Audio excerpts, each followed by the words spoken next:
පින්වතුනි, අද මේ ධර්ම දේශනාවේ මාතෘකාව ධම්මපදයේ මල වර්ගයේ ගාථාවක් ඇසුරින්. මේ මල කියන වචනය මේ දේශනාව පුරාවටම භාවිත වෙන්නේ මලකඩ කියන අර්ථයෙන්. අපේ ඇත්තෝ දන්නවා යකඩයක් දීර්ඝ කාලීනව වාතයට සහ ජලයට නිරාවරණය වීම නිසා ඒ යකඩය තුලින්ම සකස් කරගන්නවා මලයක්. ඒ මලකඩ නිසාම යකඩය විනාශ වෙනවා. ඉතින් බුදුරජාණන් වහන්සේ මේ මල වර්ගයේදී එහෙම මිනිස්සු තුළ ඇතිවෙන කෙලෙස් මලකඩ ගැන දේශනා කරනවා. පින්වතුනි, මේ කෙලෙස් ඇති වෙන්නේ අප තුළමයි. අපි ළඟ තියෙන කෙලෙස් නිසා විනාශ වෙන්නේත් අපේ ජීවිතමයි. බාහිරින් ගන්නා දේට වැඩිය අභ්‍යන්තරයේ තිබෙන දේ නිසා තමයි සසර ගමන සුවපත් වීම හෝ දුකකටපත් වීම තියෙන්නේ. දැන් සමහර වෙලාවට ඇත්තෝ අපෙන් අහනවා, ස්වාමීන් වහන්සේ මස් මාළු කන්න හොඳද කියලා. මේක තමයි මිනිස්සුන්ට තියෙන ලොකුම තර්ක විතර්කය. මතක තියාගන්න ඕනේ පින්වත්නි, භාග්‍යවතුන් වහන්සේ බොහොම පැහැදිලිව ත්‍රිකෝටි පාරිශුද්ධ මාංශයක් ගැන දේශනා කළා. අදිත්ත, අසුත, අපරිසංකත. තමන් නිසා මැරුවා කියලා නොදැක්ක, තමන් නිසා මැරුවා කියලා නොඅහපු, තමා නිසා මැරුවා කියලා සැක නැති මාංශයක් වැළඳීම ගැටලුවක් නෑ කියලා දේශනා කළා. ඉතින් අපි තවදුරටත් තථාගතයන් වහන්සේත් අභියෝග කර මේ ප්‍රශ්නෙම එල්ලි යනවා. හැබැයි මතක තියාගන්න, යම් කෙනෙක් නිර්මාංශිකයි සම්පූර්ණම. හැබැයි ඊර්ෂ්‍යාවෙන්, ක්‍රෝධයෙන්, වෛරයෙන් පිරීලා පපුව ඇතුළ ගිනි ගන්නවා, කුහකකම් කරනවා. අනිත් මිනිස්සුන්ට ජීවිත කාලේ පුරාවටම හදිහුනියම් කරලා ඒ ජීවිත විනාශ කරලා ඔයත් හිතනවාද නිර්මාංශික කෙනා මැරිලා සුගතියයි කියලා? ඔහු උපදින්නේ අපායෙමයි. හැබැයි නිර්මාංශික නොවන මස්මාළු ආහාරයට ගත්ත කෙනෙක් කරුණාවෙන්, මෛත්‍රියෙන් ජීවත් වෙලා හොඳට ධර්මයේ තුල හැසිරීලා පංචශීල ප්‍රතිපත්තියත් රැකලා මරණයටපත් වුණොත් අර කාපු කෑම මත නොවේ, ඔහු ගෙවපු ජීවිතය මතයි ඔහුගේ පරලොව සුගතියකටපත් වෙන්නේ. එනිසා බාහිරින් ලබා ගන්න දේවල් වලට වැඩිය අපේ ඇතුලේ තියෙන දේවල් වලට අපිව සුගතියකට යැවීම හෝ දුගතියකට යැවීම කරන්න පුළුවන්. එනිසා භාග්‍යවත් බුදුරජාණන් වහන්සේ දේශනා කරනවා මලිත්‍යා දුච්චරිතං. ඉත්ති කියලා කිව්වේ කාන්තාව. මේ කාන්තාවට තියෙන ලොකුම මලකඩය තමයි දුච්චරිතං. දුච්චරිතවත් ස්වභාවය.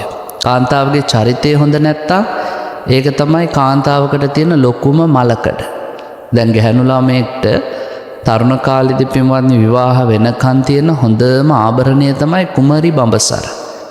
පිරිසිදු චරිතවත් ජීවිතයක් ගත කරානේ මම කියන සතුටම ඇයට මහා ආභරණයක් බවට පත් වෙනවා. එක්තරා අවස්ථාවක බුදුරජාණන් වහන්සේගෙන් ප්‍රශ්නයක් අහනවා, කිංසු භණ්ඩානං උත්තම. බුදුහාමුදුරනේ, මේ ලෝකේ විවිධ බඩු වර්ග තියෙනවා, භාණ්ඩ වර්ග තියෙනවා. ඒ භාණ්ඩ අතර උතුම්ම භාණ්ඩය කුමක්ද? භාග්‍යවතුන් වහන්සේ උත්තර දුන්නේ ඉත්ති භණ්ඩානං උත්තම. භාණ්ඩ අතර ඉහළම භාණ්ඩය තමයි කාන්තාව. මොකද පින්වත්නි, ඒක කැඩුනොත් බිඳුනොත් අරගෙන යන්න කෙනෙක් කැමති වෙන්නේ නැහැ. දැන් කඩවල වල විකුණන්න තියෙන භාණ්ඩ paludu නැත්තම්නේ හොඳටම මිලකට විකුණන්න පුළුවන් මිනිස්සු අරන් යන්නේ. ඒ වෙයි paludu තිබ්බොත් මොකද වෙන්නේ? ගණන් අඩු කරලා කේවල් කරලා අඩුම ගානකටයි විකිනෙන්න වෙන්නේ. කාන්තාවොත් එහෙමයි. චරිතය හොඳ නැත්තම් අර බලාපොරොත්තු වෙන හොඳ තැනකට දීග දෙන්න බැරි වෙනවා. එනිසා බුදුරජාණන් වහන්සේ දේශනා කරන මේ ලෝකේ කාන්තාවකට තියෙන ලොකුම මලකඩ තමයි දුච්චරිතවත් ස්වභාවය. ඊළඟට දේශනා කරනවා මච්චේරං දදතෝ මලං. දදතෝ කියන්නේ දන් දෙන කෙනා. දන් දෙන කෙනාට මේ ලෝකේ තියෙන ලොකුම මලකඩ තමයි මසුරුකම. දෙන්න හිතෙනවා. හැබැයි දුන්නට පස්සේ ආයෙ හිතෙනවා අපරාධෙනේ දුන්නේ කියලා. එමය සසරේ ඕන තරම් අපිට මුණ ගැහෙනවා. මේ දීමේ ආනිසංස කියන එක පින්වත්නි ගොඩාක් අයට මග හැරෙනවා. දැන් මේ දවස්වල නම් කියනවා ඔය ස්වාමීන් වහන්සේලාට දෙන්න එපා. ඒගොල්ලන්ට ඕන තරම් තියෙනවා. ඒගොල්ලෝ සැප විඳිනවා. අපිට ඔක්කොම අතාරින්න කියා ඒගොල්ලෝ ඔක්කොම එකතු කරගෙන ඒ නිසා දෙන්න එපා. ඊළඟට කියනවා ඕවා ඉතින් අහිංසක මිනිහෙට දුන්නා නම් හොඳයි. දුගී මගේ යාචකයට බලු කපුටෙක්ට දෙන්න සංඝයාට දෙන්න එපා කියලා. මෙවතුනි බලන්න මොනතරම් දහමින් ඈත් වෙලාද. භාග්‍යවතුන් වහන්සේගෙන් අහනවා කොසල් මහ රජුරෝ බුදුරජාණන් වහන්සේ කාටද දන් දෙන්න ඕනේ? බුදුරජාණන් වහන්සේ දේශනා කරනවා යත්තකෝ මහරජ චිත්තම් පසීදති इति. මහරජතුමනි යම් කෙනෙක්ට දෙන්න ඕනේ කියලා හිතෙනවා නම් දෙන්න. ඊළඟට අහනවා කාට දුන්නොත්ද වැඩිපුර පින් සිද්ධ වෙන්නේ? ඒ වෙලාවේදී කියනවා සංඝේ දින්නම් මහප්පලා. සංඝයාට දුන්නොත් තමයි මහත්ඵල මහානිසංස වෙන්නේ. බලන්නකො මොන තරම් මේ ධර්මයේ ශ්‍රේෂ්ඨද. බුදුරජාණන් වහන්සේ කොහෙදිවත් කිව්වද මටයි මගේ ගෝලයන්ටයි විතරමයි දන් දෙන්න ඕනේ කියලා? නෑ, කාට දුන්නත් පින් සිද්ධ වෙනවා කියපු ශ්‍රේෂ්ඨ දහමකයි අපි ජීවත් වෙන්නේ. බුදුරජාණන් වහන්සේගෙන් එක වෙලාවක වච්චගොත්ත කියන බ්‍රාහ්මණය අහනවා ස්වාමීනි මං අහලා තියෙනවා ඔබ වහන්සේ කියනවා මටම දන් දෙන්න ඕනේ වෙන කාටවත් දෙන්න එපා කියලා. මේක ඇත්තද? බුදුහාමුදුරුවෝ කිව්වා අපෝ වච්චගොත්ත මම කවදාවත් එහෙම කියන කෙනෙක් නෙමෙයි. මං එහෙම කියනවා නම් මං 3 දෙනෙක්ට හතුරෙක්. කවුද 3 දෙනා? දෙන කෙනාගේ දායක ගුණයට හතුරෙක්. දැන් කවුරු හරි කෙනෙක් දෙන්න යද්දී අපි කියනවා දෙන්න එපා. එතකොට ඒ දෙන්න ගිය මිනිහගේ දීමේ සිතට අපි හතුරුකමක් නෙකලේ. ඊළඟට මොකද වෙන්නේ? ලබන්නාගේ ප්‍රතිග්‍රාහකත්වයට අපි හතුරුකම් කරනවා. දැන් තව කාගේ හරි කෙනෙක්ගේ බඩ පිරෙන එක අපි නැති කරනවා. තව කවුරු හරි කෙනෙක් සතුටින් ඉන්න එක තව කාට හරි ලැබෙන එකත් අපි නැති කරනවා. ගොඩාක් ඇත්තෝ කරනවා. සමහර අය අසරණ මනුස්සයන්ට දෙන්න ඇති කියලා දෙන්න එපා ඕකුන් කුඩු ගහනවා කියනවා. ඕකුන්ට සල්ලි දීලා අපරාධික. අපි අර ලබන මිනිහගේ ප්‍රතිග්‍රාහකත්වයට හානි කරනවා. ඊළඟට පින්වත්නි බුදුරජාණන් වහන්සේ නැවතත් දේශනා කරනවා එහෙම කරොත් මම මගේම අභ්‍යන්තර ගුණධර්ම වලට හානි කරගත්ත කෙනෙක්. ඒ කියන්නේ මට කරුණාව නැහැ, මෛත්‍රිය නැහැ, මුදිතාව නැහැ. මම ඒවට හානි කරගත්ත කෙනෙක්. ඒ නිසා මම එහෙම මටම දන් දෙන්න ඕනි කියලා කියන්නේ නැහැ. කාට දුන්නත් පින් සිද්ධ වෙනවා. අපේ ඇත්තෝ අහලා ඇති බොහෝම ලස්සන සූත්‍රයක් තියෙනවා වේලාම සූත්‍රය. ඕකෙදි බුදුරජාණන් වහන්සේ වේලාම බ්‍රාහ්මණයට කියන වේලාම මතක තියාගන්න තිරිසන් සත්තු 100කට කන්න දෙනවට වැඩිය වටිනවා එක මිනිහෙක්ගේ බඩ පුරෝණ එක. දැන් සමහර නෝනලා හැම ගෙදර බල්ලෝ ගෙනල්ලා පවුඩර් ටිකක් දාලා චීස් බටර් කවලා හොඳට අතගගා ඉන්නවා. කණ්ඩක් දෙනවා. බල්ලට ලොකු ගණන් වියදම් කරනවා. ගෙදරට හිඟන්නෙක් ආපුවම බැනලා එලවනවා. බුදුහාමුදුරුවෝ අපිට දේශනා කරන මිනිසුනේ තිරිසන් සත්තු 100කට කණ්ඩ දුන්නට වැඩිය වටිනවා එක මිනිස්සෙක්ට කණ්ඩ දෙන එක. ඇයි පින්වත්නි එහෙම කියන්නේ? කිච්චෝ මනුස්ස පටිලාභෝ. ඒ මිනිහා හිඟන්නෙක් වෙන්න පුළුවන්, කම්කරුවෙක් වෙන්න පුළුවන්, දුගියෙක් වෙන්න පුළුවන්, දුප්පතෙක් වෙන්න පුළුවන්. හැබැයි manussත්වයක් ලබලානේ. ඔබ දෙන දානයේ ශක්තියෙන් මේ මිනිසයා මොලෙත් වර්ධනය කරගත්තොත් මේ භවය තුළ මේ මිනිසයාට මනුෂ්‍යත්වයෙන් ප්‍රයෝජනයක් ගන්න පුළුවන්. තිරිසනෙට චීස් බටර් කැව්වත් මේ උතුම් ධර්මය අවබෝධ කරගන්න ශක්තිය නැහැ. කොහෙද තිරිසන් භවයෙන් එළියට එන්න පුළුවන් ද? එහෙම ලේසි හිතන තරම් ලේසි. එනිසා මතක තියාගන්න භාග්‍යවත් බුදුරජාණන් වහන්සේ දේශනා කරනවා මේ ලෝකෙ මිනිස්සුන්ට තියෙන ලොකුම මල තමයි දන් දීම. දන් දීමට තියෙන ලොකුම මල තමයි මසුරුකම්. පින්වතුනි මෙතෙන්දි කියන්නේ බුදුරජාණන් වහන්සේ දේශනා කරන්නේ තිරිසන් සත්තු 100කට දෙනවට වැඩි එක මිනිසෙට. මිනිස්සු 100කට වැඩි එක සෝවාන් කෙනෙක්ට. සෝවාන් 100කට වැඩි එක සකෘදාගාමි කෙනෙක්ට. සකෘදාගාමි 100කට වැඩි එක අනාගාමි කෙනෙක්ට. අනාගාමි 100කට වැඩි එක මහරහතන් වහන්සේ නමකට. මහරහතන් වහන්සේලා 100කට වැඩි එක පසේබුදුවරයෙක්ට. පසේබුදුවරු 100කට වැඩිය ලෞතුරා බුදුවරයෙක්ට. එතනින් නවතින්නෙත් නැහැ. උන්වහන්සේ නැවතත් දේශනා කරනවා ලෞතුරා බුදුවරයෙක්ට දන් දෙනවට වැඩිය වටිනවා මහණෙනි බුද්ධ ප්‍රමුඛාරේ මහා සංඝයාට දන් දෙන එක.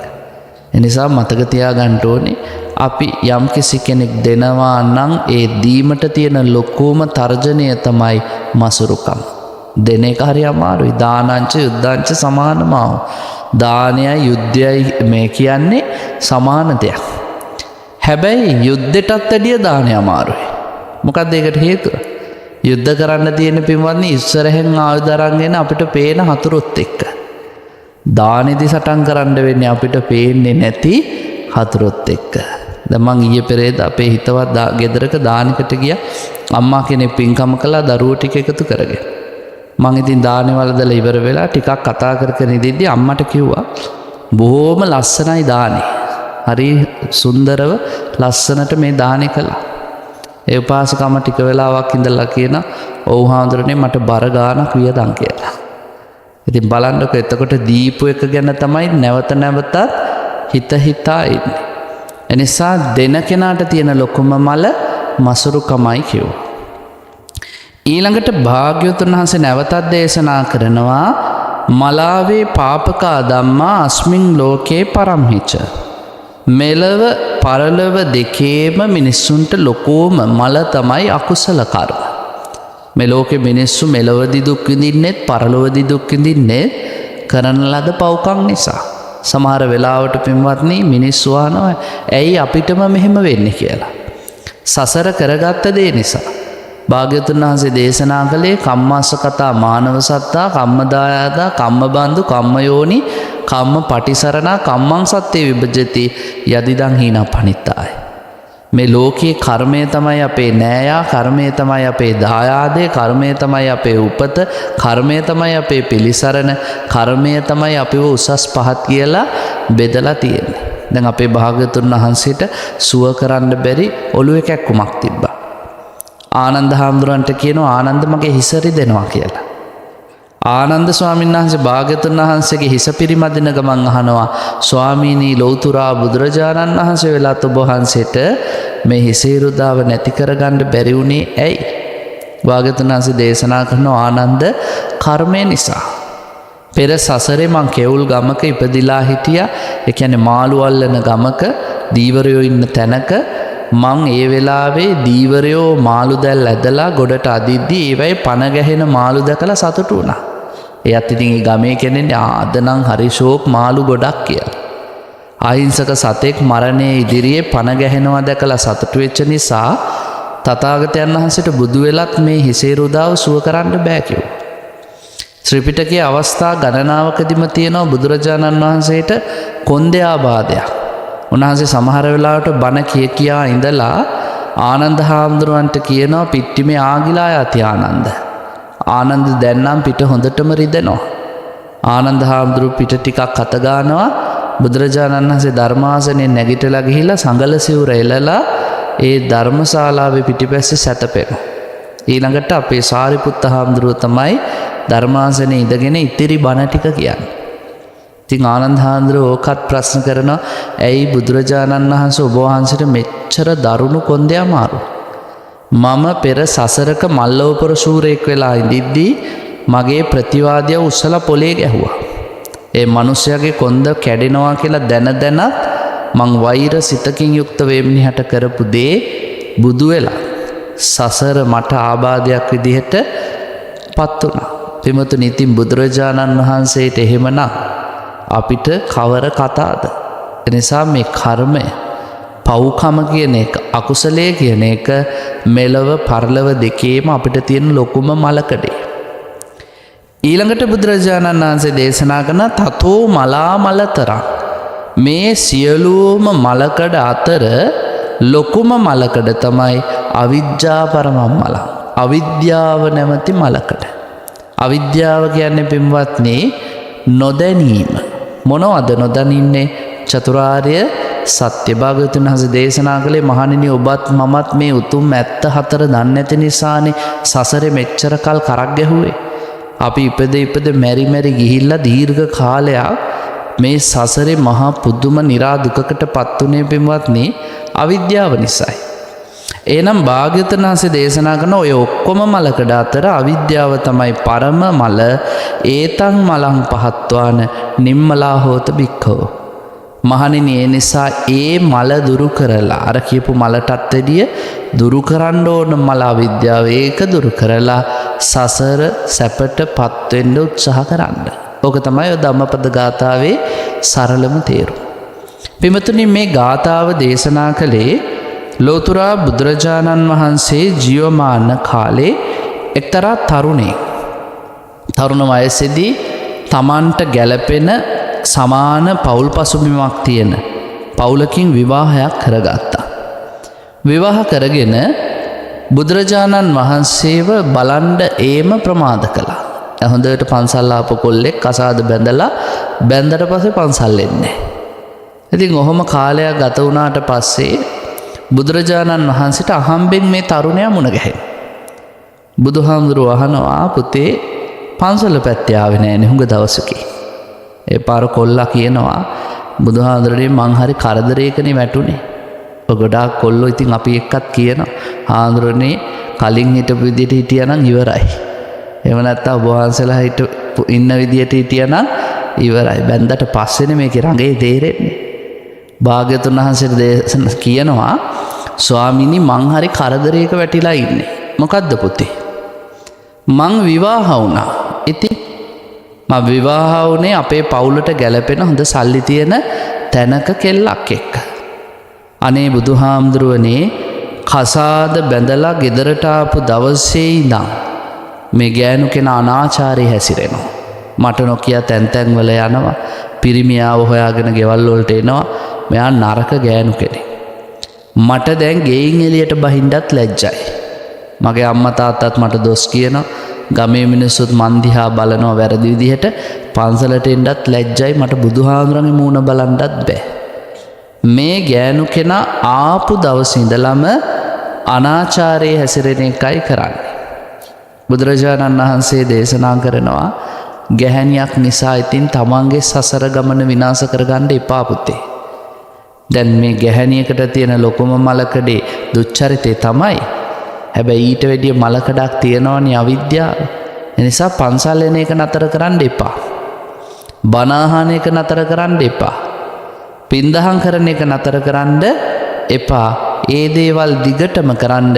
ඔබ මේ භවයේ විතරක් නෙමෙයි පෙරත් මං කියන ඒවා අහන්නේ නැතුව ওই විදිහටම විනාශ වෙන්න ගියා කියලා අතීත කතාවකුත් කියලා කුණාල ජාතකයේ දේශනා කළා. ඒ ටික මම බණ ඇතුලේදී කියන්නම්. දැන් මෙතෙන්දි පින්වත්නි බලන්නකො වත්මන් තරුණ පරම්පරාවට උනත් මොන තරම් වටිනා අවවාදයක් දෙනවද? අද සමහර වෙලාවට විවාහ වෙලා විවාහයේ යම් අඩුපාඩු සිද්ධ වුණාම ජීවිතේම විනාශ කරගන්න තරුණ ප්‍රජාවක් එක්කයි අපි වැඩ කරන්නේ. මට වැරදුනානේ දැන් ඉතින් වැඩක් නැහැ. ලෝකයේ ඔක්කොම දොස් කියයි මිනිස්සුත් දොස් කියයි මන් දිහා වැරදි විදිහට බලයි. බුදුරජාණන් වහන්සේ දේශනා කරන පුතේව සසරේ හැටි අපි කරපු කර්මානුව අපිට විපාක සකස් වෙද්දී කියන්න බෑ. සමහර වෙලාවට අපේ සහකරුවා වෙලා සසරේ අපිව විනාශ කරන්න ඉන්න වෛරක්කාරයෙක් මුණ ගැහෙන්න පුළුවන්. සමහර වෙලාවට අපේ බිරිඳ ස්වාමියා වෙලා මේ සසර ගමන තුළ මං උඹව විනාශ කරනවාය කියලා ආපු කෙනෙක් ඉන්නත් පුළුවන්. ඒ නිසා එක සිද්ධියක් නිසා ජීවිතේම විනාශ කරගන්න එපා. මොකද අවිද්‍යාව කියන එකට අහු වුණොත් අපි නැවත නැවතත් මේ සසරේ දුකටපත් වෙනවා. ඉතින් බුදුරජාණන් වහන්සේ පින්වත්නි අර කුණාල ජාතකය දේශනා කළා. කොහොමද දේශනා කළේ? භාග්‍යවතුන් වහන්සේ මේ තරුණයාට කියනවා පෙර භවයේ කුණාල කියලා පක්ෂියෙක් හිටියා. මේ කුණාල පක්ෂයා කියලා කියන්නේ බෝධිසත්වයන් වහන්සේ. අපේ මහ බෝධිසත්වයන් වහන්සේ එක්තරා කෝල් කුලයක ඉපදිලා කුණාල පක්ෂියා කියලා බොහොම සුන්දර කටහඬක් සුන්දර රූපයක් ඇතුව ඉපදුණා. එයාට හිටියා පාද පරිචාරිකාව 3500ක්. කිරිල්ලියෝ 3500ක පිරිසක්. මේ කුරුල්ලා කොච්චර වටිනවා. ඉතින් 3500කට එක කුරුල්ලයි කියන්නේ ඒක වටිනවනේ. කිරිල්ලියෝ ටික මොකද කරේ? දණ්ඩක් අරගෙන දණ්ඩ දෙපැත්තෙන් උස්සගෙන කුරුල්ලව ඉඳගත්තා. ඔයා තටු ගහන්නවත් එපා. ඔයා තටු ගහන්නවත් නැතුව මේක ඉඳගෙන යන්න අපි ඔයාව උස්සගෙන යන්න. එහෙම උස්සගෙන ගියා. එතකොට කොහොමද එයාව ආරක්ෂා කළේ? 500ක් කිරිල්ලියෝ මේ කුරුල්ලා ගෙනියන දණ්ඩට යටින් පියාඹනවා. මොකද මෙයා වැටුනොත් එහෙම බිමට තුවාල වෙනවනේ. ඒ නිසා අපි ආව රකින්න ඕනේ කියලා 500ක් යටින් යනවා. ඊළඟට අවුවෙන් වැස්සෙන් මේ කුණාල පක්ෂියව ආරක්ෂා කරන්න 500ක් උඩින් යනවා. ඊළඟට පින්වත්නි එයා සීත සුළං වලින් දූවිලි වලින් ආරක්ෂා කරන්න දෙපැත්තෙන් 500 පියාඹන. දැන් කීයද 2000යිනේ. යටින් 500යි උඩින් 500යි වම් පැත්තෙන් 500යි දකුණු පැත්තෙන් 500යි. ඊළඟට පින්වත්නි ඉස්සරහෙන් යනවා තවත් 500ක් මිනිස්සු ගහන කැටකැබලිති පොළොව එහෙම වදී කියලා ඉස්සරහෙන් 500ක්. ඊට පස්සේ තවත් 500ක් පිටිපස්සෙන් මට සිලුටු ප්‍රියංකර වචන කිය දැන් මේක ඉඳගෙන යද්දී එපා වෙයිනේ එකම විදියට යද්දී. ඒ නිසා ඉතින් ආදරණීය වචන කිය මට සිලුටු වදන් ගී සින්දු කිය තව 500ක් යනවා. දැන් 3000යි ඉතුරු 500 කෑම බීම අවශ්‍ය බඩු ඔක්කොම අරගෙන පියාඹනවා. ඔන්න 3500ක් එක්ක ගත කරපු ශාස්ත්‍රීය ජීවිතේ. මේ කිරිල්ලිය අවුවෙන් රකින්නවා වැස්සෙන් රකින්නවා කැටකැබලිති වලින් ආරක්ෂා කරනවා හැම විදිහකින්ම මේ කුරුල්ලා රකින්නවා ගී සින්දු කියනවා. හැබැයි කුණාල පක්ෂියා නවතින හැම තැනදීම මේ කිරිල්ලියන්ට කියන්නේ කොහොමද? නීච කෙල්ලනි, හොර කෙල්ලනි, දූර්ත කෙල්ලනි, ජඩ කෙල්ලනි, මූසල කෙල්ලනි ඔහොම තමයි කතා කරන්නේ. මේ කිරිල්ලියෝ කල්පනා කරන කොච්චර හොඳ කරත් මේකට වැඩක් නැහැනේ. නේ? බයින්නේ මෙහෙමයි. උඹලා මහා හෙර කෙල්ලෝ, ජඩ කෙල්ලෝ, නීච කෙල්ලෝ, අසත්පුරුෂ කෙල්ලෝ, දුරාචාරය හැසිරෙන කෙල්ලෝ, කෙලෙහි ගුණ දන්නේ නැති කෙල්ලෝ, හැම පැත්තටම හමන සුළඟ වගේ හැම පැත්තටම නැවි ඉන්න කෙල්ලෝ. උඹලා වෙනසියව, විනාශ වෙයව. තොපි ජීවිතේ විනාශ කරගනියව කියබයි. ඔය කාලෙම පින්වත්නි හිටියා තවත් කෝල් රාජෙක් එයාගේ නම පූර්ණමුඛ පුස්ස. පූර්ණමුඛ පුස්ස කෝකිලයාත් ඉතාමත්ම ලස්සන ශරීරයක් තිබ්බා. එයාට අරතරම් සෙනගක් නැහැ. එයාට හිටියේ 350යි. එතකොට එයාගෙත් අරගොල්ලෝ අර පාද පරිචාරිකාවෝ දණ්ඩක් උඩ පූර්ණමුඛ පුස්ස කෝකිලාව තියා දැන් ඉතින් අරයත් යනවනේ. ඒ නිසා අපේ එක්කෙනාවත් අපි ගෙනියමු කියලා එයාවත් දණ්ඩක් උඩ තියාගෙන යනවා. එයාගේ ඉතින් 500 යන්න නැහැ 50 තමයි යන්නේ. යටින් 50යි උඩින් 50යි වම් පැත්තෙන් 50යි දකුණු පැත්තෙන් 50යි. එහෙමනේ ගොඩක් මිනිස්සු එකට එක කරන්න ගියාම ඒ තරමට කරන්න බෑ. හැබැයි අපේ තරමට හරි අපි කරමු කියලා කරනවා. ඉස්සරහෙන් 50යි ඊළඟට පිටිපස්සෙන් ගී සින්දු කියන 50යි තවත් 50ක් කෑම බීම උස්සගෙන යනවා. ඉතින් මේ 50 ගානේ 350ක් ගිහිල්ලා නවතින තැන්වල අර පූර්ණමුඛ පුස්ස කෝකිලයා කියනවා නුඹලා නම් නියම කෙල්ලෝ, යහපත් කෙල්ලෝ, ආදරණීය කෙල්ලෝ, නුඹලා ස්වාමියාට සත්කාර කරන කෙලෙහි ගුණ දන්න කෙල්ලෝ කිය අර 350ව උස්සලා තියන උඩි. මේගොල්ලෝ ඔහොම ඉඳිද්දි පින්වත්නි දවසක් කුණාල පක්ෂියාගේ ළඟ ඉන්න අර 3500 ආව පූර්ණමුඛ පුස්ස කෝකිලයා ළඟට. ඇවිල්ලා කොහොම බලන්නකෝ ඔයා ළඟ ඉන්න කාන්තාවන්ට සලකන විදිහ අපි කොච්චර සැලකුවත් අපිට එක ආදරණීය වචනයක් නැහැ. අපිට කියන්නේ ජඩ කෙල්ලෝ, නීච කෙල්ලෝ, දුච්චරිතය හැසිරෙන කෙල්ලෝ, හුළඟ වගේ කෙල්ලෝ, උඹලා විශ්වාස කරන්න බෑ කොයි වෙලේ පිටුපායිද කියලා. එහෙම අනේ ඔයාගේ යාළුවනේ කුණාල. ඒ නිසා කුණාලට කියන්න අපිට එහෙම කරන්න එපා කියලා. ඒ පාර පූර්ණමුඛ පුස්ස කෝකිලයා කිව්වා හරි මම ඕක කියන්න. ගිහිල්ලා කිව්වා මෙච්චර උඹව ආරක්ෂා කරනවා මෙච්චර සලකනවා මේ ගෑනුන්ට දොස් කියන්න එපා බං කියලා. කියපු ගමන් මොකද උනේ? කුණාල පක්ෂයට කේන්ති ගියා. කුණාල පක්ෂයා ඉතාමත්ම කේන්තියෙන් අර පූර්ණමුඛ පුස්ස කෝකිලයට හොඳටම බැන්නා. මොකද්ද උඹේ තියෙන පිරිමිකම? ගෑනුන්ගේ බස් අහලාවද මට ගෑනුන්ට කතා කරන්න ඕන විදිය කියලා දෙන්න? පිරිමිකම කිසිම වැඩක් නැති එක. ගෑනු ගැන විශ්වාසය තියන්න එපා. ඕකුන් අවස්ථාව ආපු වෙලාවට වරදී බැදෙනවා වෙනස් වෙනවා. ඒ නිසා උඹ කවදාවත් ওই වචන වලට රැවටෙන්න එපා. මංගාවට එන්නත් එපා. ඵලයව කියලා එළෙව්වා. පූර්ණමුඛ පුස්ස කෝකිලයා ගියා. පෙර විදිහටම යායාගේ කාන්තාවන්ට ආදරෙන් කතා කරනවා.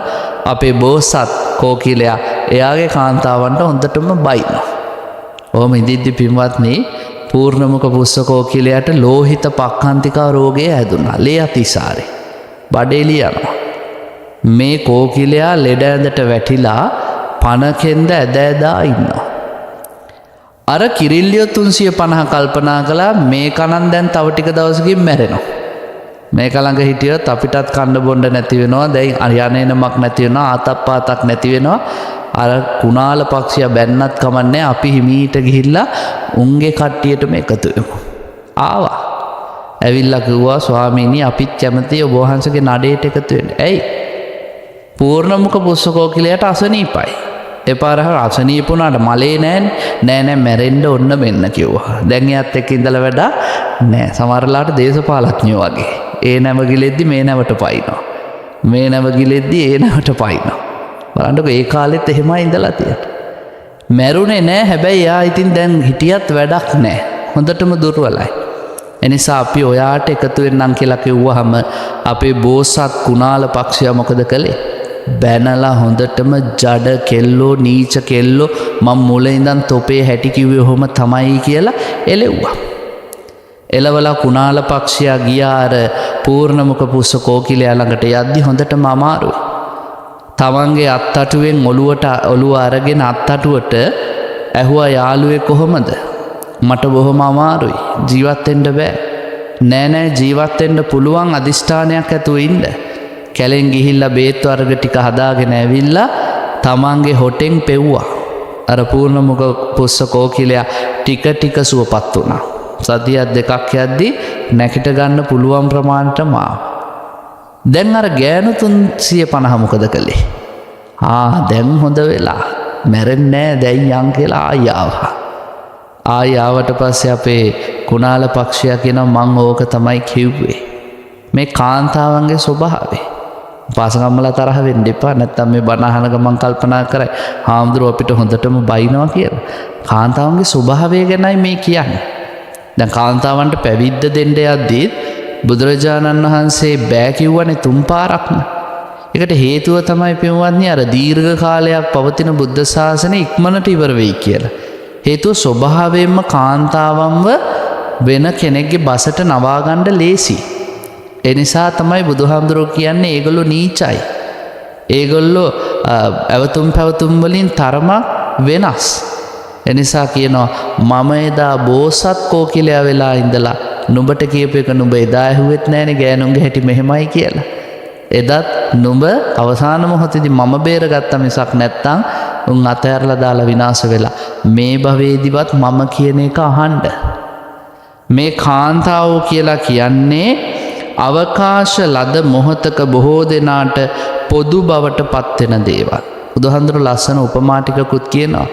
ගංගාව, මහමග, අවන්හල කියන ඒවා හැමෝටම පොදුයි. දැන් ගඟේ ඕන කෙනෙක්ට ගිහලා නාන්න පුළුවන්, වතුර අරන් එන්න පුළුවන්. මහපාරත් එහෙම ඕන කෙනෙක්ට යන්න එන්න පුළුවන්. අවන්හලත් එහෙමයි ඕන කෙනෙක්ට ගිහලා කාලා බීලා එන්න පුළුවන්. බුදුහාමුදුරුවෝ කාන්තාව සම කරන්නේත් එහෙමයි. ගංගාවක් වගේ, මහපාරක් වගේ, ඊළඟට අවන්හලක් වගේ. ඒගොල්ලන්ට අවස්ථාව ආපු වෙලාවක ඕන විදිහකට වෙනස් වෙන්න පුළුවන්. ඒ නිසා ඒකට නුඹලා උඩගෙඩි දෙන්න එපා. දුෂ්චරිතය කියලා කියන්නේ නරක දෙයක්. එහෙම දුෂ්චරිතයේ නොයෙදෙන කාන්තාව තමයි ලස්සන. එයාගේ ජීවිතේ තමයි ආභරණයක් වෙන්නේ.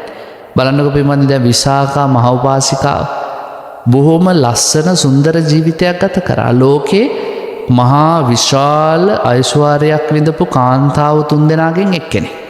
මොකද භාග්‍යවතුන් වහන්සේම දේශනා කරනවා මහණෙනි මේ ලෝකේ ගෑනු 3 දෙනෙක් ඉන්නවා මහා පුදුම ස්ත්‍රී සැපයක් විඳිනවා 3 දෙනයි. වෙන කවුරුත් නැහැ. කවුද 3 දෙනා? කොසල් රජුරුවන්ගේ දුව සුමනා රාජදේවිය, බිම්බිසාර රජුරුවන්ගේ දුව චුන්දී කුමාරිකාව, ඊළඟට ඔය ධනංජය සිටුවරයාගේ දුව විසාකා මහෝපාසිකාව. සල්ලි තිබ්බනේ උතුරන්න. හැබැයි අනාචාරයේ හැසිරුනේ නැහැ. හැසිරෙනවා නම් හැසිරෙන්න ඕන තරම් අවකාශ තිබ්බා. ස්වාමියා නිදහස දීලායි තිබ්බේ. ඔයත්න්ට මතක ඇති. යාළුවෝ ඔක්කොම මද්යපාන බීලා පිස්සු නටද්දිවත් විසාකා එතෙන්ට ගියේ නැහැ. ඒ තරම් චරිතවත් කෙනෙක්. රූපශ්‍රීයෙන් අගතැන්පත්.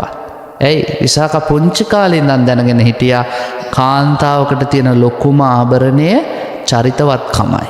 චරිතවත්කම නැති වුණොත් මොනවා තිබ්බත් වඩා නැහැ. විසාකට විවාහ මංගලෝත්සවයට අවකාශ සැලසුනේ ඔය මිගාර සිටුවරයා තමන්ගේ පුතාට පූර්ණවර්ධන කුමාරයාට මනමාලියක් හොයාගෙන එන්න කියලා බමුණෝ පිටත් කළා.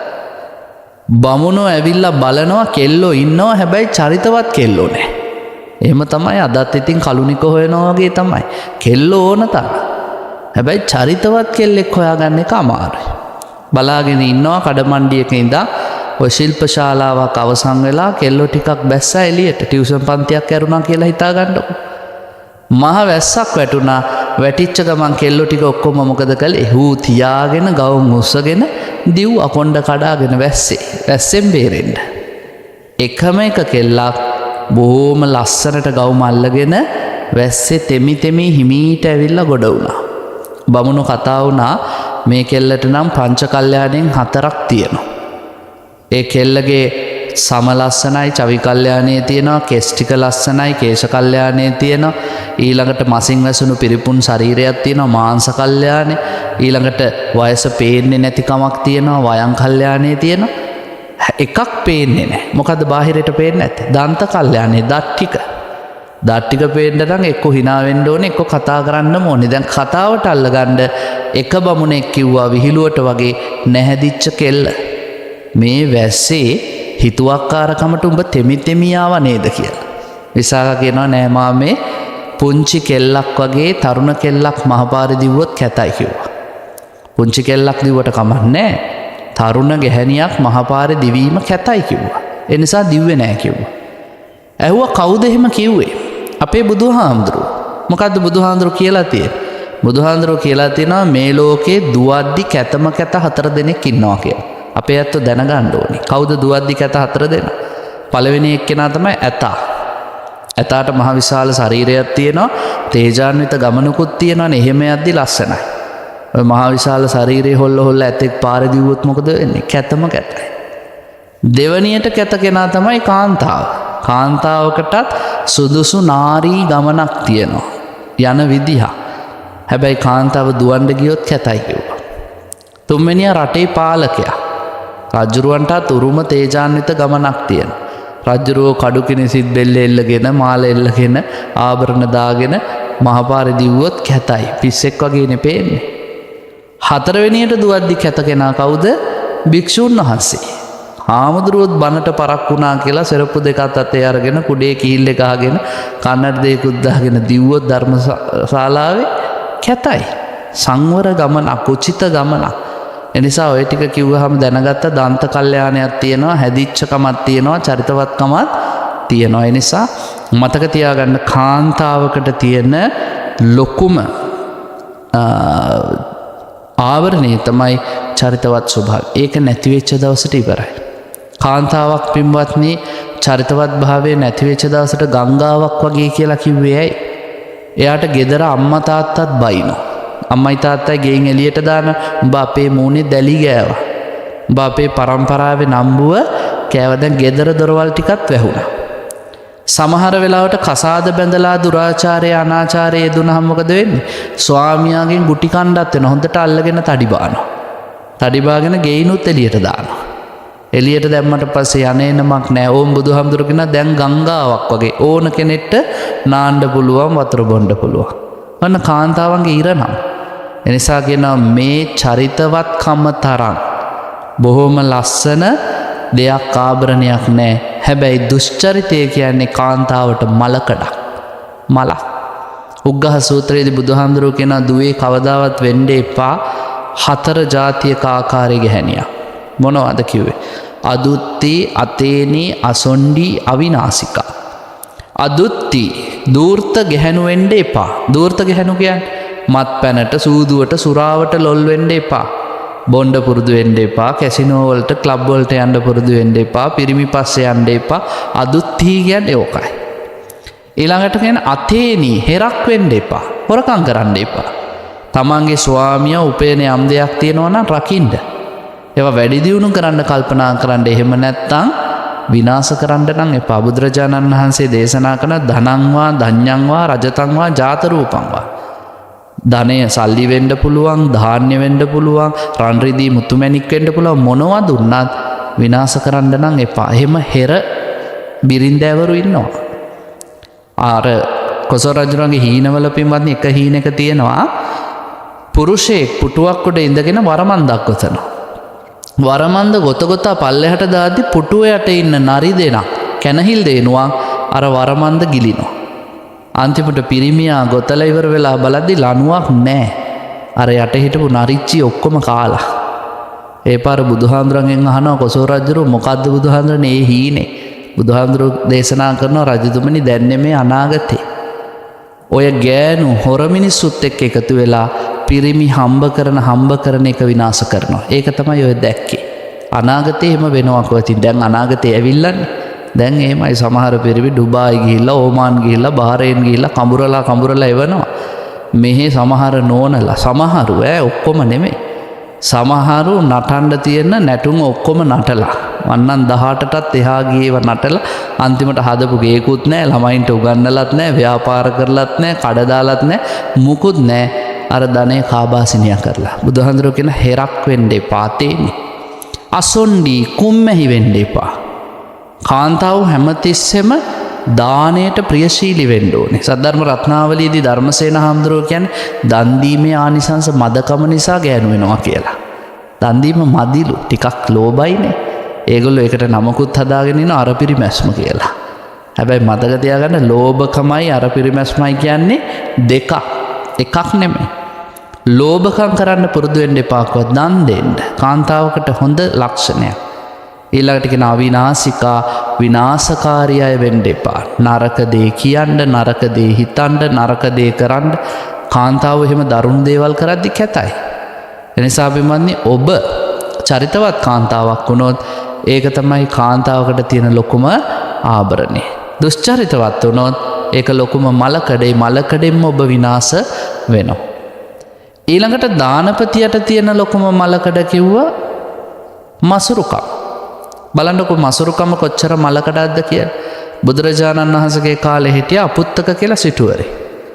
අපුත්තක සිටුවරයා මලා. එයාගේ ධනයට දේපලට උරුමකාරයෙක් නැහැ, දරුවොත් නැහැ, විවාහ වෙලත් නැහැ. ඉතින් මොකද වුනේ? අර දේපල ඔක්කොම රාජසන්තක වුණා.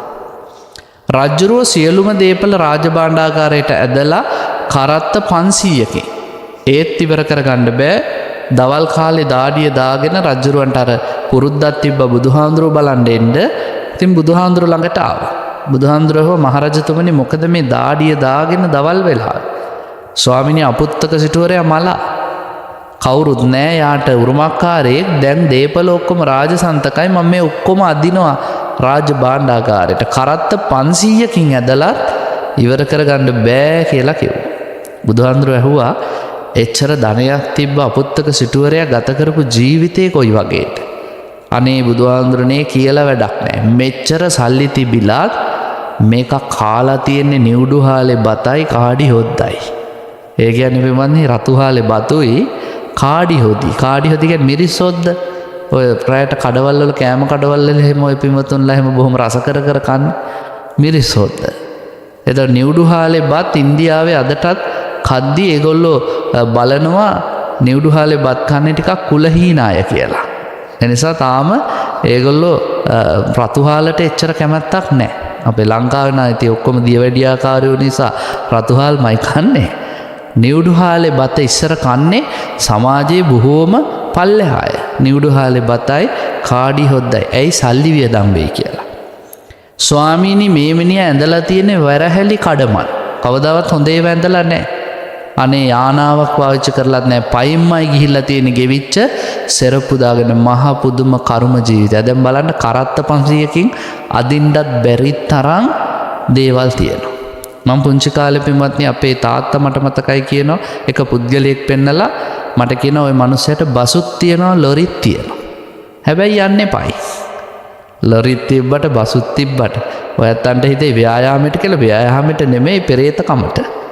වාහනයකට වියදම් කරන්න තියෙන මුදලත් ඉතුරු කරගන්න තමයි පයින් යන්නේ. ඉතින් මේ මනුස්සයාත් එමය තිබිලා ප්‍රයෝජනෙට අරගෙන නැහැ.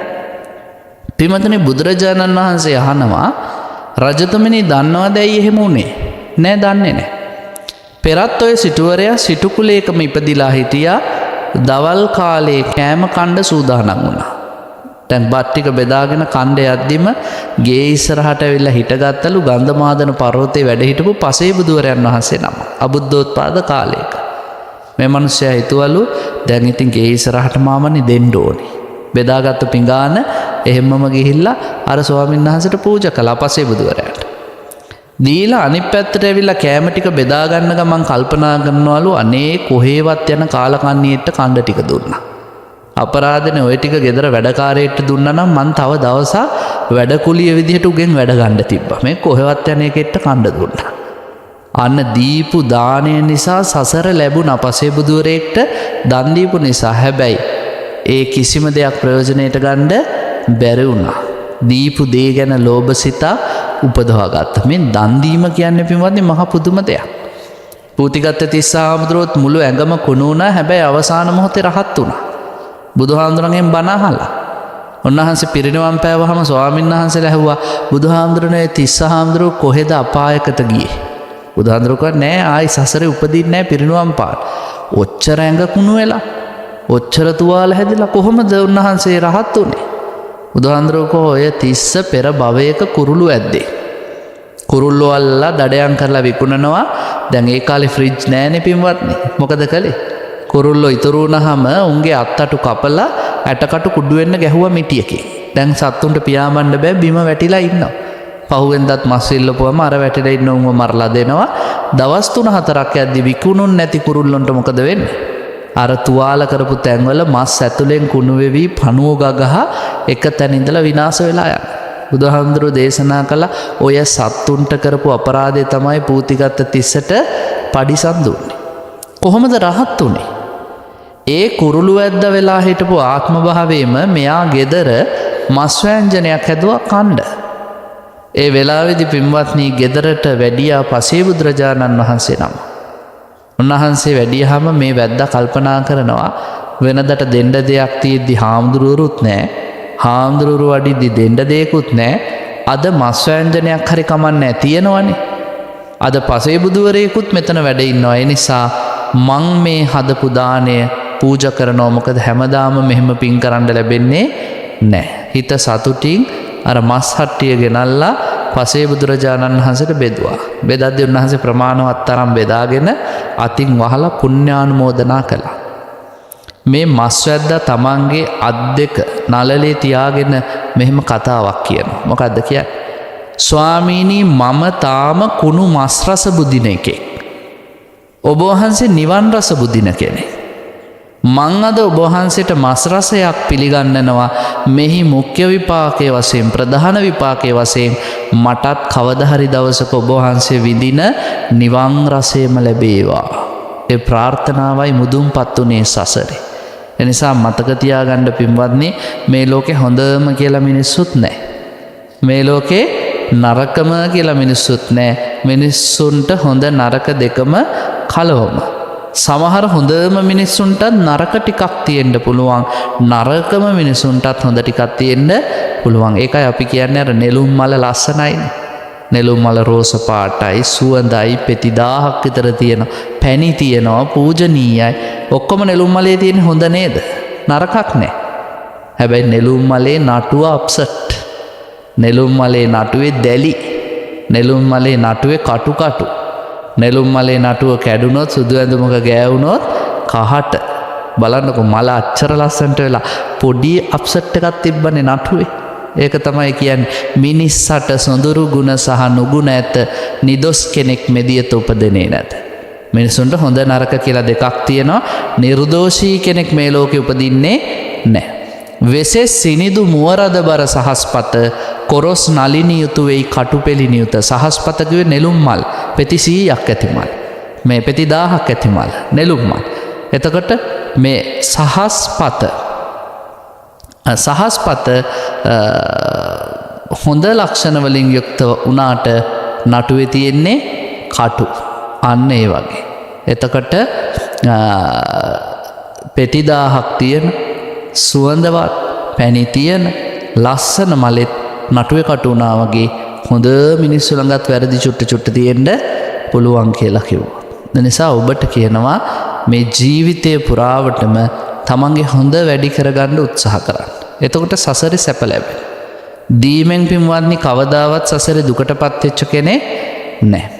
දැන් බුදුරජාණන් වහන්සේ ඔබට මට කියනවා මහණෙනි මේ ලෝකේ මන්තරන් දීමේ ආනිසංස දන්නවා නම් මිනිසු තමන් සතු හැමදේම දෙයි කියලා. නන්දි මිත්‍ර යෝධයා එක්තරා අවස්ථාවකදී මහා සංඝරත්නයට මුවමසක් පූජා කරලා පෙර භවයක පූජා කළා. එහි විපාකයේ වශයෙන් තමයි ඔය ශක්තිවන්ත යෝධයෙක් වෙලා ඉපදුනේ. කාශ්‍යප බුදුහාමුදුරන්ට කිරිබතක් පූජා කරලා එහි විපාක වශයෙන් තමයි නන්දි මිත්‍ර යෝධයා වෙලා ඉපදුනේ. ඒ නන්දි මිත්‍රගේ ශක්තිය කොච්චරද? මිනිස්සු කෝටි 1000කගේ ශක්තිය. ඒ කියන්නේ චද්දන්ත ඇතේ කුස්සල එහා පැත්තෙන් තියන්න පුළුවන් ශක්තිය. ඉතින් සසර අවස්ථා කීපයකදී දන් දීලා නන්දි මිත්‍රට මිනිස්සු කෝටි 1000කගේ ශක්තිය ලැබුණා නම් ඔයත් උදේ හවස හිතන්න ඕනේ මහා පොළොවේ පස්වලට වැඩිය මස් දන් දීපු බුදුහාමුදුරන්ට මොනතරම් ශක්තියක් ඇද්ද? අහසේ තියෙන තරු පරදවල ඇස් දන් දීපු අපේ බුදුහාමුදුරුවන්ට මොනතරම් ශක්තියක් ඇද්ද? ඊළඟට පින්වත්නි මහ මුහුදේ වතුර පරදවන තරම් ප්‍රමාණයට තමන්ගේ ලේ දන් දීපු අපේ බුදුහාමුදුරු බෝධිසත්ව අවදීදී. ඊළඟට මහා මේරු පර්වතය පරදවන ප්‍රමාණයට ඔටුනු පලං හිස් දන් දීපු අපේ මහ බෝධිසත්වයන් වහන්සේ බුදුහාමුදුරු මොන්න තරම් සසරේ ශක්තිවන්තයෙක් වෙන්න ඇද්ද?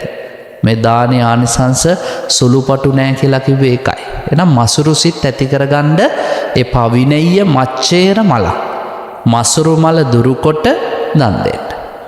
ඊළඟට මෙලෝ පරලව කර්මයන් සිද්ධ කරද්දී මම මොනවා හරි කළොත් කල්යාණම් වා පාපකම් වා හොඳ වෙන්නත් පුළුවන් නරක වෙන්නත් පුළුවන් විපාකය මං කරා එනවා මයි කියලා හිතලා ඔබ කටයුතු කරන්න ඕනේ. ඒ කියන්නේ ඔබ නරක කළොත් විපාකේ නරකයි. පව් කළොත් අකුසල් කළොත් අයහපත කළොත් ඔබට චක්කම් වහතෝ උපදන් ගොනා පිටිපස්සේ බැඳ කරත්තරෝද වගේ හම්බ වෙනවා. හොඳ කළොත් යහපත කළොත් කුසලයේ කරොත් ඡායාවන පායිනි එවනැල්ල වගේ හම්බ වෙනවා.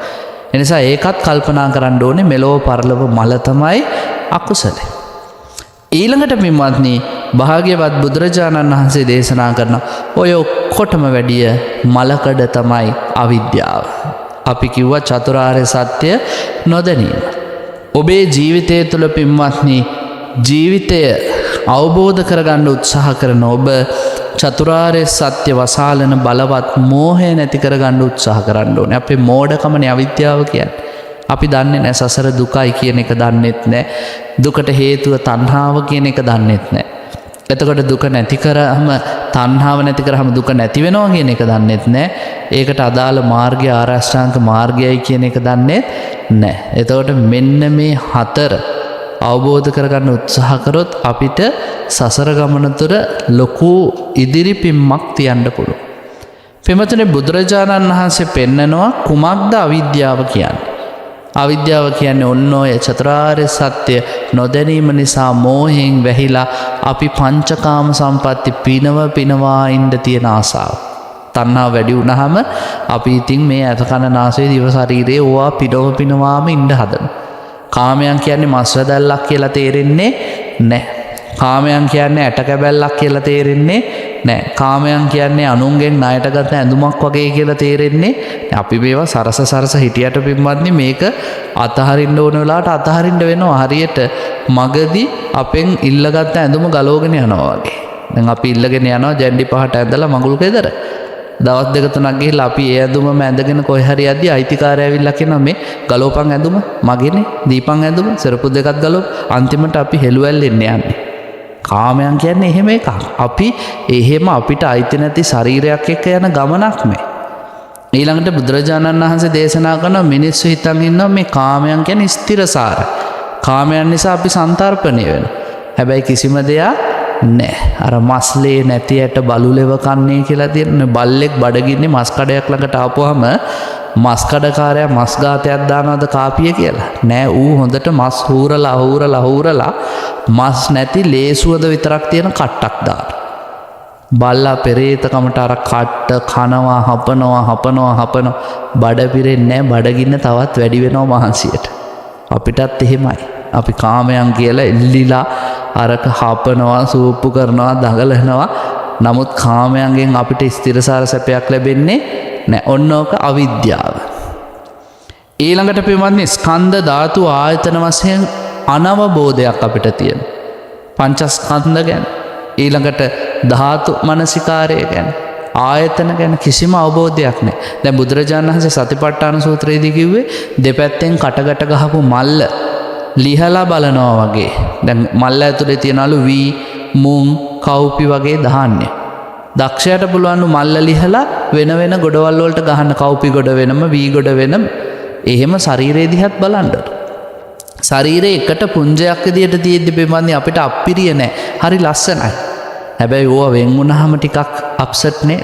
කෙස් ටික වෙනම, නිය ටික වෙනම, ලොම් ටික වෙනම, දත් ටික වෙනම තියලා බැලුවොත් අපිට ඔක්කොම අප්පිරියයි. දැන් ඔය ඇත්තෝ කටේ තියෙද්දි ශරීරයේ තියෙද්දි කියන අනේ යාගේ දත් ටික හරි ලස්සනයි කියලා.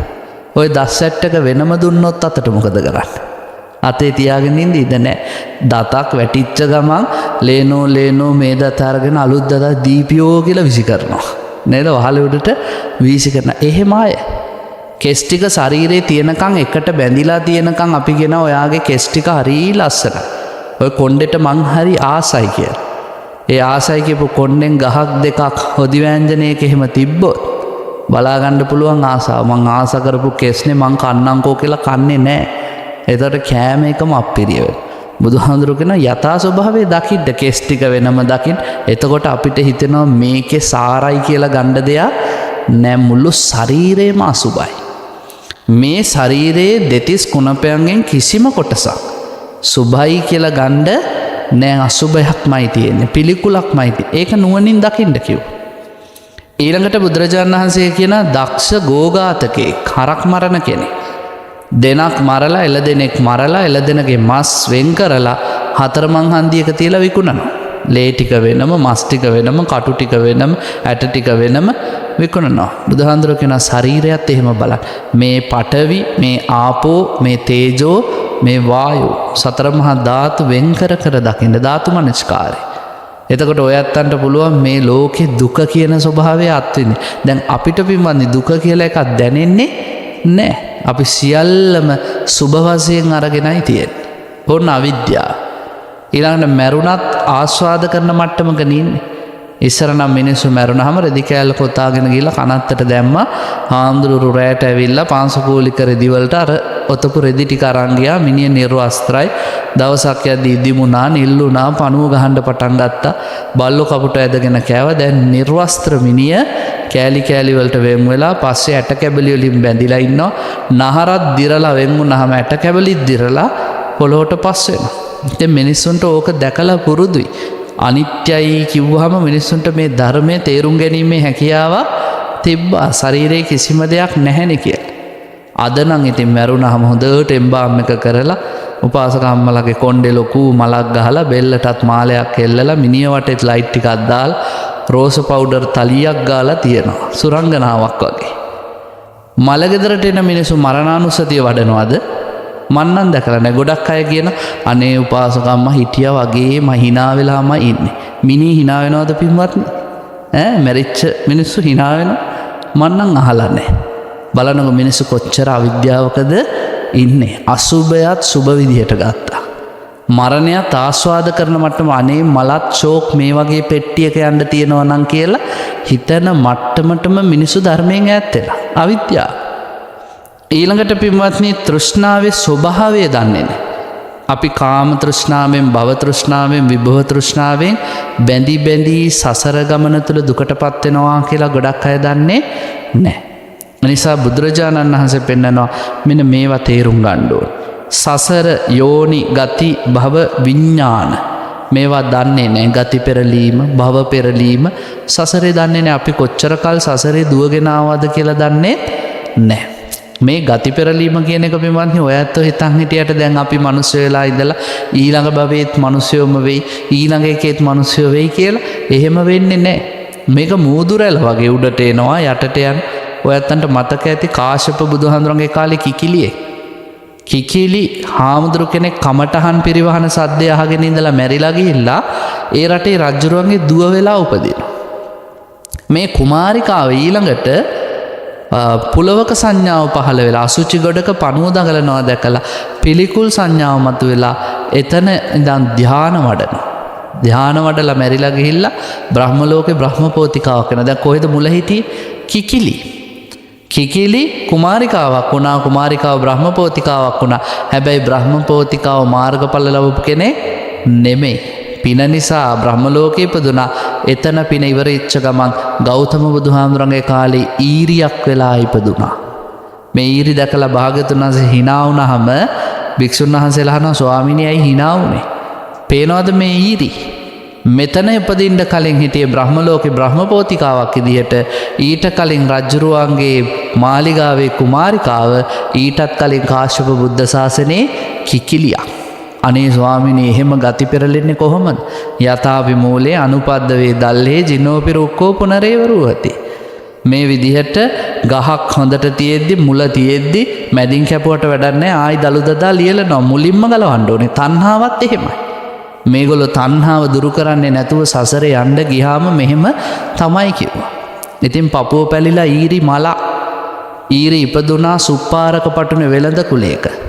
පින්දහම් කළා ආයි මැරිලා ගිහිල්ලා කසී පටුනේ ඉපදුනා. එතරම් පින්දහම් කළා මැරිලා ලංකාවේ අනුරාධපුරේ ඉපදුනා. අනුරාධපුරෙන් ගිහිල්ලා හොක්කන්ත කියන ගමේ ඉපදුනා. අන්තිමට පින්වත්නි තාත්තයි දුවයි සුමන කියලා පුද්ගලයෙක්ගේ දුව වෙලා ඉපදිලා දුටුගැමුණු රජුරෝ යුද්ධ කරන කාලේ රෝහණ ජනපදයට. ඒකේ හිටිය අතිම්බරු කියලා ඇමතියෙක් මේ කෙල්ලව කසාද බැන්දා. කෙල්ලව කසාද බැඳලා ගෙදර ඉදිද්දි අපේ මහා අනුල කියන මහරහතන් වහන්සේ සිතුල්පව්වේ ඉඳලා පිණ්ඩපාතේ වැඩලා දම් පිළිගන්නන වෙලාවේ මේ කෙල්ල රහතන් වහන්සේ කියනවා හප්පේ ඊරියක් ආපු දුර කියලා. ඊරියක් ආපු දුර කිව්වහම මේ කුමාරිකාව කල්පනා කරන ඇයි රහතන් වහන්සේ මට ඊරියක් කිව්වේ? දැන් අද කාලේ නම් උපාසකම්මලට එහෙම කිව්වොත් නම් දානෙත් ඉවරයි එතනින්ම. මෙයාට එහෙම කේන්ති ගියේ නෑ. මොකද සසරේ එයාට තිබ්බ බොහෝම ගුණධර්ම ප්‍රගුණ කිරීමේ හැකියාව. ඊට පස්සේ පින්වත්නි මොකද කළේ? කප්පේ ඊරියක් ගිය දුරකුවම දානෙ බෙදලා වෙලා කල්පනා කළා. කාමරයට වෙලා කල්පනා කරද්දී ජාති ස්මරණ ඥානය පහළ වුණා. ජාති ස්මරණ ඥානය පහළ වුණාම දැක්කා ඉතින්. දැන් කිකිලියක් වෙලා හිටියා. බ්‍රහ්මපෝතිකාවක් වුණා. කුමාරිකාවක් වුණා. ඊරියක් වුණා. මහත්තයට ඇවිල්ලා වැඳලා කිව්වා සසරේ ආයි නම් මේ ගති පෙරලීමට අහු වෙන්න ඕනේ නෑ මම මහාන වෙන්නම් කිව්වා. මහාන වෙලා රහත් වෙලා පිරිනිවන් පාන දවසේ තමයි ඔය සිතුල්පව්වේ අහසේ ඉඳන් ඔය කතාව කිව්වේ. මිනිසුනේ ගති පෙරලීම කියන එක නම් මහා පුදුමයි. ඒ නිසා මේ අවිද්‍යාවෙන් මිදෙන්න සසරේ ඔබයි මමයි කිකිලියෝ වෙලා බැටළුවෝ වෙලා ඊරියෝ වෙලා ඌරෝ වෙලා ගවයෝ වෙලා බෙලි කැපුම් කද්දි ගලපු ලේ එකතු කරොත් මහසાગරයට වැඩි පින්වත්නි. ඒ නිසා සසරේ එච්චරට දුකයි. අද ගොඩ දෙනෙට තේරෙන්නේ. මිනිස්සු හිතනවා මොනවා හරි ටිකක් කාපුවම ඇති. මොනවා හරි ටිකක් බීපුවම ඇති. බුදිය ගත්තාම පැටියෙක් හදලා මැරුණාම ඇති කියලා. කාලා බීලා නිදියලා පැටවු හදලා මැරෙන එක සතුත් කරනවා.